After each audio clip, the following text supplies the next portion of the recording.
પ્રસાદ પ્રાપ્તિ. રૂમઝુમ રૂમઝુમ રૂમઝુમ સિતારના સૂર સાથે ઝાંઝરના ઝણકાર તાલ મેળવી રહ્યા હતા.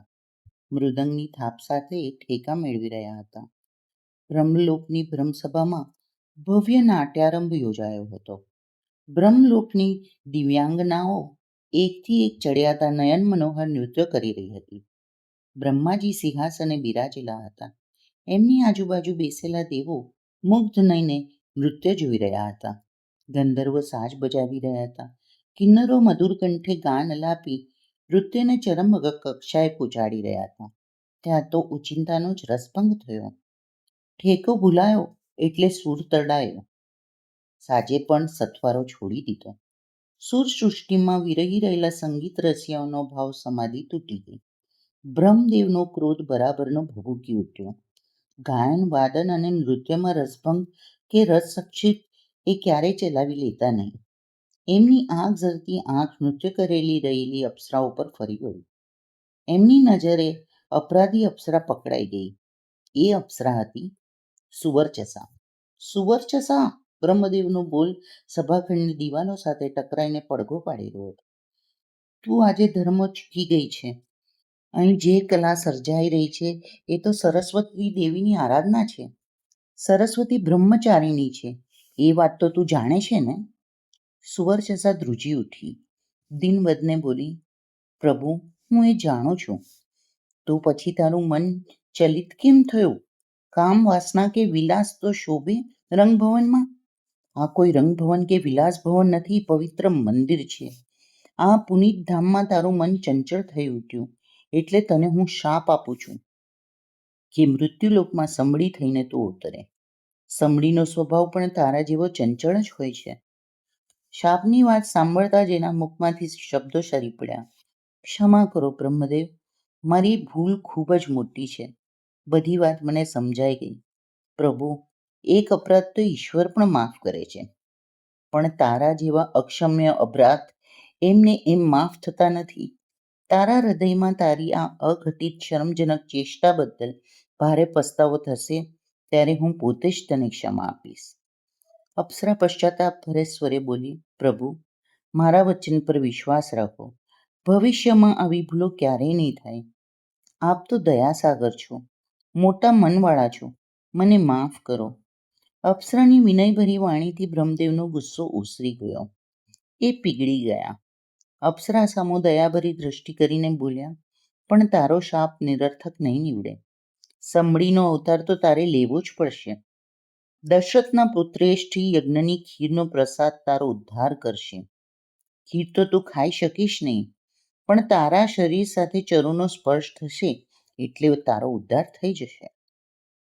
વર્ષોના વર્ષો વીતવા છતાં 3 રાણીઓમાંથી એક પણ રાણીને પેટે વસ્તાર નહીં થવાથી દશરથે પુત્રેષ્ઠી યજ્ઞ કર્યો.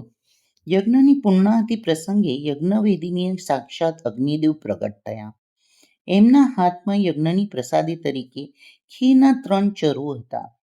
કુળગુરુ વશિષ્ઠે 3 રાણીઓના હાથમાં 3 ચરુ આપતા કહ્યું, આ ચરુનો પ્રસાદ અત્યારે આ શુભ પળે આરોગી જાઓ. સંતાન પ્રાપ્તિ માટે આ સારામાં સારા યોગ છે. કૌશલ્યા અને સુમિત્રાએ તો પ્રેમપૂર્વક પ્રસાદ સ્વીકારી લીધો. કૈકેયીને પ્રસાદ મોડો મળ્યો એટલે એ તો રિસાઈને એક વૃક્ષ નીચે બેસી ગઈ. ખીરનો ચરુ હાથમાં હતો.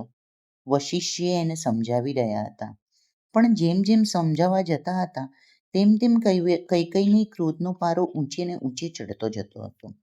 ત્યાં તો ઓચિંતી એક સમડી આકાશ માર્ગેથી નીચે ઉતરી આવી ઝપટ મારીને કૈકેયીના હાથમાંથી ચરુ ઉપાડી ગઈ.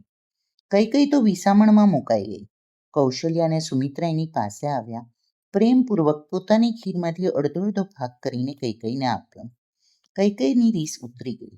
3 રાણીઓએ એ જ વેળાએ એ પ્રસાદ આરોગી લીધો.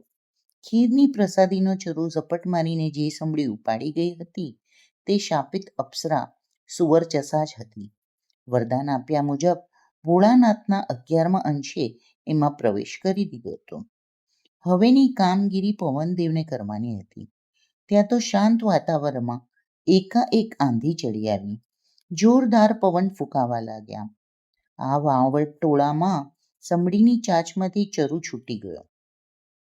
આને લીધે સમડીનો દેહ પણ છૂટી ગયો. શાપનું નિવારણ થતાં ફરી હતી એવી જ અપ્સરા બની ગઈ અને બ્રહ્મલોક ભણી વિદાય થઈ. સમડીની ચાંચમાંથી છૂટેલો ચરુ પવનદેવે ઉઠાવી લીધો.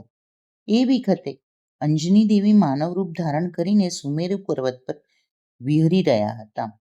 અંગ પર 16 શણગાર સજાવ્યા હતા. એમના મનમાં ઓચિંતી ઈચ્છા પ્રગટી હતી. પુત્ર પ્રાપ્તિની ઈચ્છા મારી આજે પરિપૂર્ણ થાય તો કેવું સારું. અને ત્યાં જ વેગથી વાયુ વહેવા લાગ્યો. પવનના ઝાપટાથી એમના વસ્ત્રો ઉડવા લાગ્યા. સતીના મુખ પર ક્રોધની લાલી ઘસી આવી. ત્યારે કપિરાજ કેસરી ત્યાં નહોતા. અંજની દેવીનો પુણ્ય પ્રકોપ પ્રગટી ઉઠ્યો. કોણ છે તું દુરાચારી, મારા પતિવ્રતને નષ્ટ કરવાની ચેષ્ટા કરનારો? જે કોઈ હોય મારી નજર સામે પ્રત્યક્ષ થાય, નહીતર શાપ. પવનદેવ પ્રત્યક્ષ થયા. બંને હાથ અંજની દેવી સામે જોડાયેલા હતા. બંને હાથમાં ખીરની પ્રસાદીનો ચરુ સંપુટ માફક પકડાયેલો હતો. પવનદેવ આપ? આશ્ચર્ય પામતા અંજની દેવી બોલ્યા. દેવી, શાપ ન આપશો. સતીના શાપમાં સમસ્ત સંસારનો સંહાર કરવાની શક્તિ છે. હું આપના સતીત્વને નષ્ટ કરવા નથી આવ્યો. ભગવાન ભોળાનાથ પાસે અને મારી પાસે આપે પુત્રની માંગણી કરી હતી ને? આપના અંગને સ્પર્શ પણ કર્યા વિના આપની એ ઈચ્છા પરિપૂર્ણ કરવા હું અહીં આવ્યો છું. આમ બોલીને અંજની દેવીના કાનમાં એ દૈવી પ્રસાદ રેડી દીધી. અંજની દેવી ક્ષણભર આનંદ વિભોર બની ગયા. સુખની ચરમસીમા અનુભવી રહ્યા. વિદાય લેતી વખતે પવનદેવ બોલ્યા, દેવી, આપનો પુત્ર મારા જેવો જ તેજસ્વી હશે. વીરતામાં વિશ્વમાં એનો જોટો જળશે નહીં. બધા શાસ્ત્રોમાં એ પારંગત હશે. કોઈ પણ શસ્ત્ર એને અસર કરી શકશે નહીં. અપરાજય યોદ્ધા તરીકે અને રામજીના અનન્ય સેવક તરીકે સંસારમાં એ અમર થશે. અંજની દેવીએ કપિરાજ કેસરી પાસે જઈને મંગલ સમાચાર આપ્યા. ત્યારે એમના આનંદની અવધિ ન રહી. બોલો જય શ્રી રામ, જય બજરંગબલી. મિત્રો, આજ માટે આટલું જ. આગળ હનુમાનજીનો જન્મ કેવી રીતે થયો તે સાંભળીશું.